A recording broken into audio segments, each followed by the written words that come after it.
कि जब रिक्को के अधिकारियों को अधिकार था ही नहीं तो किस आधार पर उन्होंने कन्वर्जन किए, किस आधार पर उन्होंने इंडस्ट्रियल को रेजिडेंशियल या कॉमर्शियल और विशेष तौर से कॉमर्शियल पे कन्वर्जन किए। जांच उनकी होनी चाहिए, पर उसकी जांच करने के बजाय कि सुप्रीम कोर्ट की आड़ नहीं आ जाए, रेवेन्यू के माध्यम से ये बिल लाके और उनको बचाने के लिए अफसरों ने आपसे गुजारिश की और आप ये बिल लेके आ गए।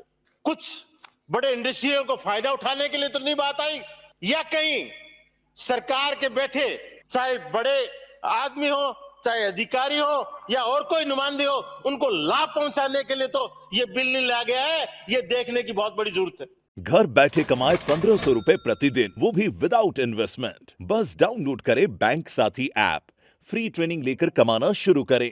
बैंक साथी से जुड़कर 15 लाख लोगों के सपने हुए पूरे। अब बारी है आपकी।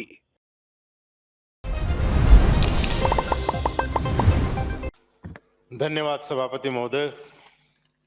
Rajasthan land revenue amendment and validation bill 2025 पर मुझे अपनी बात रखने का मौका दिया। सभापति महोदय, जिस उद्देश्य के लिए बिल लाया गया है उसमें लिखा गया है और उसमें बताया गया है कि रिक्को को मजबूत करने के लिए बिल लाए हैं। और रिक्को का उद्देश्य क्या है उसमें भी इन्होंने लिखा है कि अधीन औद्योगिक क्षेत्रों में भूमि के संबंध में किए गए भूमि के समस्त अंतरण, विभाजन, भूखंडों या भूमि वितरण, नियमितीकरण, भूपयोग के विनिर्देश प्रति अन्य समस्त कार्य राजस्थान प्राधिकरण अधीन किए गए माने जाएंगे, सम प्रयोजन के लिए विद्यमान समझे। और रिक्को की जो परिभाषा इन्होंने लिखी है, Rajasthan state industrial development and investment, यानी इसका मेन उद्देश्य यही है। और सुप्रीम कोर्ट का जो डिसीजन, जिसकी हरिमोहन जी ने पूरी व्याख्या की, और 20 अप्रैल 2023 के डिसीजन में अपने निर्णय में भी कहा कि बिना किसी करार के रिक्को के अधिकारियों ने मान्यता प्रदान नहीं की। तो इसमें भी बात यही है कि रिक्को का मेन उद्देश्य लिखा है कि किसी भी औद्योगिक प्रयोजनों के लिए आवंटित सरकारी भूमि का वहन रिक्को डिस्पोजल एक्ट 1970 में किया गया कानूनी रूप से। तो रिक्को का हर जगह के मुख्य उद्देश्य औद्योगिक क्षेत्रों के विकास की बात इसमें लिखी गई है कि उसके लिए किया गया। और उसमें जो सुप्रीम कोर्ट का डिसीजन कि जिसमें कहा गया कि बिना किसी करार के, बिना किसी अभाव के रिक्को के अधिकारियों ने ये काम किया, तो जरूरत यह है कि जब रिक्को के अधिकारियों को अधिकार था ही नहीं तो किस आधार पर उन्होंने कन्वर्जन किए, किस आधार पर उन्होंने इंडस्ट्रियल को रेजिडेंशियल या कॉमर्शियल और विशेष तौर से कॉमर्शियल पे कन्वर्जन किए। जांच उन की होनी चाहिए कि उनको अधिकार अफसरों को था नहीं तो उन्होंने कन्वर्जन किस आधार पर किए, पर उसकी जांच करने के बजाय कि सुप्रीम कोर्ट की आड़ नहीं आ जाए, रेवेन्यू के माध्यम से ये बिल लाके और उनको बचाने के लिए अफसरों ने आपसे गुजारिश की और आप ये बिल लेके आ गए। दूसरी बात, जिस तरह से जेडीए कॉलोनी डेवलप करता है, एरिया डेवलप करता है, या यूआईटी करती है, और जब वो एरिया डेवलप हो जाते हैं तो वहां की लोकल अथॉरिटी को वो ट्रांसफर कर दिए जाते हैं। जैसे जेडीए नगर निगम को कर देता है, यूआईटी नगर परिषदों को वो एरिया को ट्रांसफर कर देती है।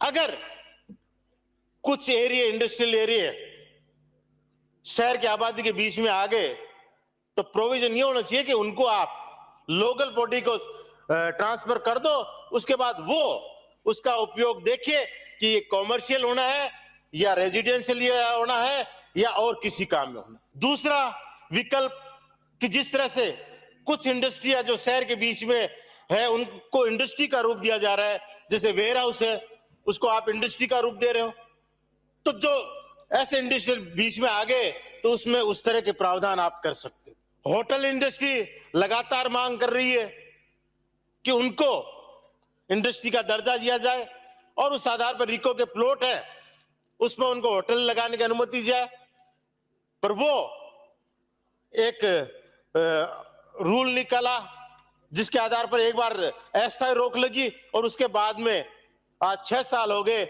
उस रोक को हटा ही नहीं। तो रास्ते बहुत से थे पर क्या कारण थे? कहीं ये कुछ बड़े इंडस्ट्रियों को फायदा उठाने के लिए तो नहीं बात आई, या कहीं सरकार के बैठे चाहे बड़े आदमी हो, चाहे अधिकारी हो या और कोई नुमाइंदे हो, उनको लाभ पहुंचाने के लिए तो ये बिल नहीं लाया गया है? ये देखने की बहुत बड़ी जरूरत है। इसके पीछे इनके हिडन उद्देश्य है, उनको देखने की जरूरत है कि किस तरह से कहां से लेके जा रहे हैं।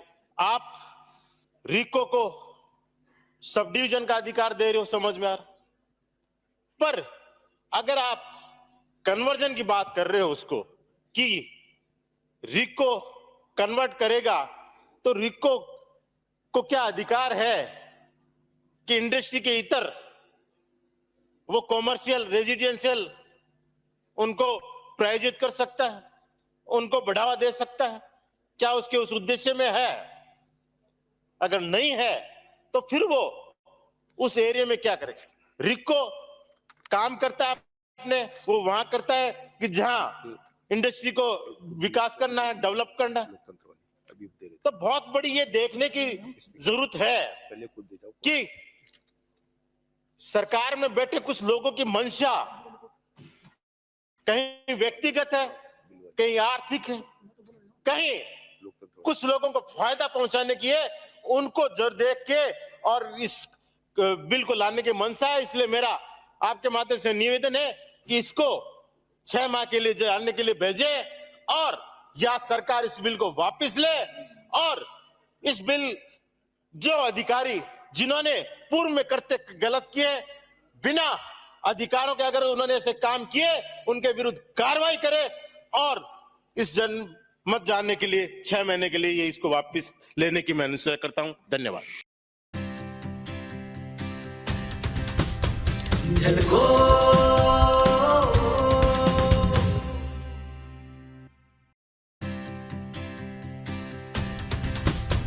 झलको